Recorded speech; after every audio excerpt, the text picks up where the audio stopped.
Hello, I'm Mike Rollard. I am the Director of Facilities and Real Estate for MyPath. I'm located at MSS in Oconomowoc, Wisconsin. And I'm Nicole Sorensen. I'm the Director of Therapeutic Practices with MyPath, and I'm here with Chrissy Gear. She is the Therapeutic Services Coordinator with PWH. So today we're here to talk about de-escalation and crisis management. As somebody who is not typically in a group home or a school setting, I have some questions for you because it is a topic I'm honestly not familiar with.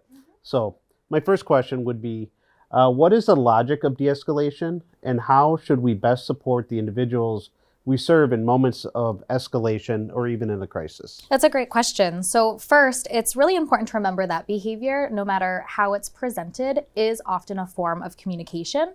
And individuals use behavior to convey what they need, what they want from individuals in the environment. Any behavior or the absences of it really serve a valuable point. And we want to make sure that we, as the individuals working with the students, clients, or participants in our programs, are knowledgeable about meeting their needs, especially when they're unable to be met themselves.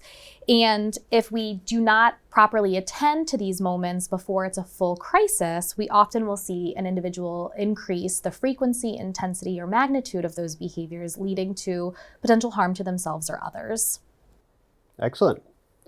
Okay, so let's say I'm in a group home, I'm in a van with a client, I'm out in the community. So how do we approach an individual during this time? Right. So our best approach is to pause, recognize, assess, decide, act, and then review. Okay. Can you expand on that a little? Sure. So we use MANT, and first we pause and recognize. So using our senses, hearing, sight, sound, smell, just to become aware of the other individual and then the environment around us.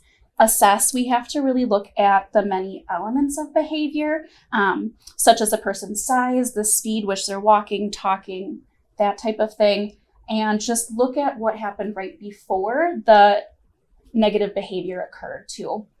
Decide, so a decision is made concerning the most appropriate response. So there are 3 types of reactions, including a non-physical response. So just communication, some conflict management with that. General physical response, so use of movement, making some distance between you and that individual, maybe some body shifting. And then we want to have a specific physical response to a specific type of behavior. So if there's choking, kicking, pushing, punching. And then act, it just means that the decision that we've been making within our head comes to life. So using the most appropriate course of non-physical, general physical, and then the specific intervention. So our goal is always to act in a non-physical manner, always. If that's all that we need to do, perfect. And then review results. So now as a team, we would sit down and just kind of go over what went well, maybe what we might need to change for next time, that type of thing. All right, excellent. Thank you. Okay, so let's talk about self-awareness.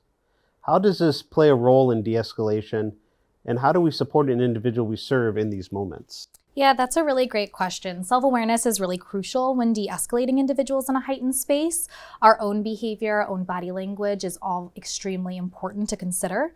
So the first one is empathy and connection. So self-awareness really allows you to recognize your own emotions, your biases, and your own triggers. By understanding your emotional state, you can approach the individual with a sense of empathy and genuine concern. The second most important piece is keeping your emotional brain in check. Remembering that you need to remain calm, you need to remain rational and professional in these situations. And while you can't control the person's behavior, you can control how you're going to respond to their behaviors yourself. And you want to maintain positive thoughts like, I can handle this, I know what to do, I've been trained to handle this. That's going to help you maintain your rationality during those heightened moments or beforehand. You also want to make sure that you yourself are modeling behaviors. So your self-awareness really sets an example for the person in crisis. And remaining calm, composed, demonstrates effective coping strategies, and it's going to show that other individual how to best regulate themselves and their emotions. The next is avoiding escalation as well. So being aware of your emotional state and your emotional reactions is going to prevent escalating the situation further to a potentially dangerous level. And reacting impulsively or defensively can really worsen the crisis. And often, if you haven't already gotten your emotional brain in check, that will extend and you haven't truly been aware of what's happening. Effective communication is key. So self-awareness really helps you choose words, tones very carefully. You want to make sure that in a heightened state or prior to a full crisis occurring, clear communication is going to reduce those misunderstandings. It's going to reduce the defensiveness that could happen. And by taking a less authoritative approach and controlling approach, it's going to give that individual a sense of control over something that you've provided to them and those expectations that have been set. You want to make sure that you're using non-threatening, non-verbal language. And that's very important because the way you're standing, the way you've set your posture, your body language can tell a lot to a person and really impact how they're behaving in response to you. When a person is distressed, they're less likely to hear your words and they're more likely to watch your physical arrangement and physical body in those situations. Making sure that you're keeping your tone, body language neutral, it can help to diffuse a potentially dangerous situation moving forward. And then the last one is really respecting personal space, even in a period of crisis or prior to a crisis occurring. So being aware of your position, your posture, proximity when interacting with a distressed person, giving them physical space, speaking gently, as we said earlier, avoiding that aggressive body language. When an individual that you're supporting is upset, you want to make sure that you are remaining calm, you are offering space within a controlled setting, and that you're monitoring and adjusting the environment and the energy as necessary to get to a point of calm. These are some really great points, especially for somebody who's not out in the field. It's a great thing to learn about. So can you provide some brief summaries and common de-escalation tips? Absolutely. So some common de-escalation tips. Number one, be compassionate. So if an individual that you are supporting has been in a physical crisis for some time, water should always be offered. And that doesn't mean that they need to be in a physical restraint during that period, but if they're in crisis, if they're escalated, if they're upset, offering water provides a level of empathy and compassion, and you'd be surprised how many times that can really help to nullify and de-escalate the individual by a simple gesture. This compassion will often redirect the distress and provide an opportunity for organic de-escalation. You also always want to consider the cognitive and developmental disabilities of the individual that you're serving and you're supporting. So people in crises may experience them and those heightened emotions very differently based on their functioning level, based on diagnosis, based on a history of trauma. And that does need to be considered when we are talking through ways to de-escalate in the moment.